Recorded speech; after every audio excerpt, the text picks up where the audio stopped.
তাইলে গুমের সব ধরনের গুমের বিচার ওখানে হবে।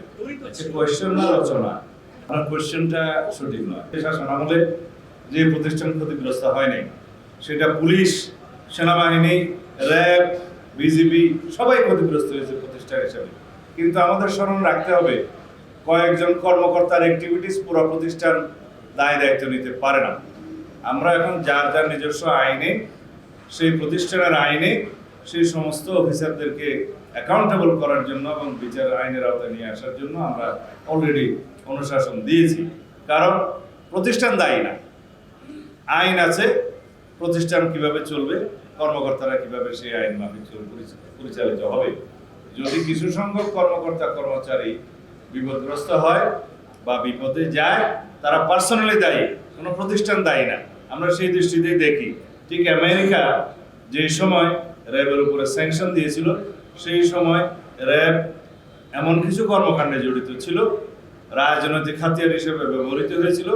সেই সময় ফ্যাসিবাদী সরকারে যারা দণ্ডমুণ্ড ছিলেন, শেখ হাসিনা তার রাজনৈতিক হাতিয়ার হিসেবে তাদের উদ্দেশ্য চরিতার্থ করার জন্য, একদলীয় শাসন ব্যবস্থা এবং একদলীয় রাষ্ট্র ব্যবস্থা কায়েমের জন্য যে উদগ্র বাসনা তাদের ছিল, সেটা কায়েমের জন্য এভাবে অনেক প্রতিষ্ঠানকে ব্যবহার করেছে। সেই কারণে র্যাবের উপরে যে স্যাংশনটা আমেরিকা ইম্পোজ করেছে সেটা এখনো বহাল। কিন্তু আমরা যদি এলিট ফোর্স হিসেবে একটা নতুন ফোর্স রিনেমড করি বা রেজ করি, সেখানে হয়তো তারা বিষয়টা পুনর্বিবেচনা করবেন, সেটা আশা করা যায়। তো এখন অনেক কিছু বাকি আছে, দেখা যাবে। Thank you.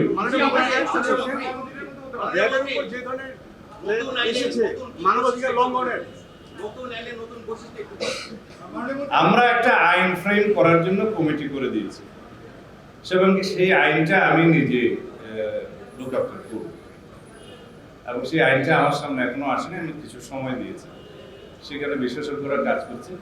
বর্তমানে র্যাব যে আইনে পরিচালিত হচ্ছে সেটা আর্ম পুলিশ ব্যাটালিয়নের একটা সার্টেন প্রভিশনের উপরে দাঁড়িয়ে সেটা পরিচালিত হয়। এটা অ্যাডক ভিত্তিতে চলেছে। একটা প্রতিষ্ঠান এভাবে অ্যাডক ভিত্তিতে পরিচালিত হওয়ার সঠিক ছিল না। এখন আমরা সেটা আইন করব আলাদা এলিট ফোর্সের জন্য, সেখানে অথরিটি দেওয়া থাকবে, তাদের রেসপন্সিবিলিটি ফিক্স করা থাকবে, এবং সেই ক্ষেত্রে তাদের জবাবদিহিতা, অ্যাকাউন্টেবিলিটি এবং ট্রান্সপারেন্সিটাও নিশ্চিত হবে। সেই হিসাবে আইনটা আসবে, এখনো ডিটেইল বলার সময় আসে না। এখন যেভাবে চলছে আর্ম পুলিশ ব্যাটালিয়নের একটা ধারার অধীনে, সেটা তো আজকে না, সেটা আরো 10-12 বছর আগে, 15 বছর আগে থেকে চলছে।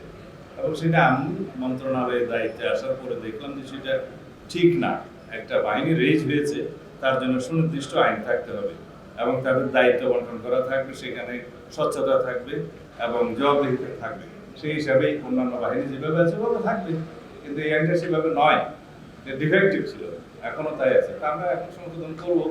নতুন প্রত্যাশা, জনপ্রত্যাশা অনুযায়ী জননিরাপত্তা নিশ্চিত করতে হবে। সেই জন্য একটা এলিট ফোর্স অবশ্যই দরকার হবে।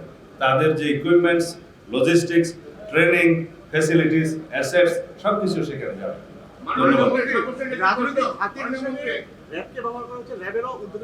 তারাও বলেছেন যে তারা এইভাবে মানে কারো হাতে হতে চান না, আপনার বাতিল করে দেওয়া হয়েছে উচ্চ পর্যায়ের নির্দেশের প্রেক্ষিতে। কিন্তু আসলে দেখা গেল যে আমি বাহিনীর কিছু সদস্য যারা এইগুলোর সাথে জড়িত ছিল, কোয়েশ্চেন না রচনা, আমি প্রেক্ষাপট থেকে বলছি, তো ওই জায়গায় কোয়েশ্চেনটা বলেন, আমি বাকিটা বুঝে নেব। ভবিষ্যতে বা এই ধরনের যে কোর্টটা বন্ধ হয়ে গেল তদন্তের জায়গা থেকে, যারা আসলে যে এই ধরনের ঘটনার সাথে জড়িত ছিল তাদের বিরুদ্ধে ব্যবস্থা নিতে এই ধরনের আপনার না, প্লিজ, আমি কভার করতেছি। আপনার কোয়েশ্চেনটা সঠিক নয়। ইলিয়াস আলীর ওয়াইফ আইসিটি কোর্টে মামলা করেছে, আমিও মামলা করেছি।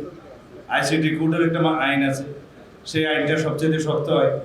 হোম কমিশন যে কমিশন করা হয়েছিল, সেখানে কোনো পিউনিটিভ মেজার্স নির্দিষ্ট ছিল না। আইসিটি আইনের মধ্যে যদি আমরা সেই অ্যামেন্ডমেন্টগুলো নিয়ে আসতে পারতাম, এখনো যেটা আমরা চেষ্টা করছি, তাইলে গুমের সব ধরনের গুমের বিচার ওখানে হবে।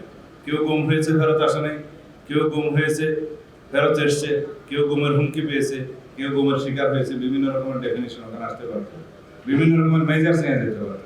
একটা কমিশন হলো, সেখানে শুনানি হবে, মেজার্স হবে না, অন্য একটা অথরিটি সেটা আবার তদন্ত করবে, সেই অথরিটি আবার মামলা করবে, আমি ব্যক্তি হিসেবে ভিকটিম হলে আমি মামলা করতে পারবো না। এই সমস্ত ডিবেটগুলো তো ছিল আইন কানুনের ব্যাপার, এর চেয়ে বেশি আইন বলা হয়তো ঠিক হবে না। ধন্যবাদ।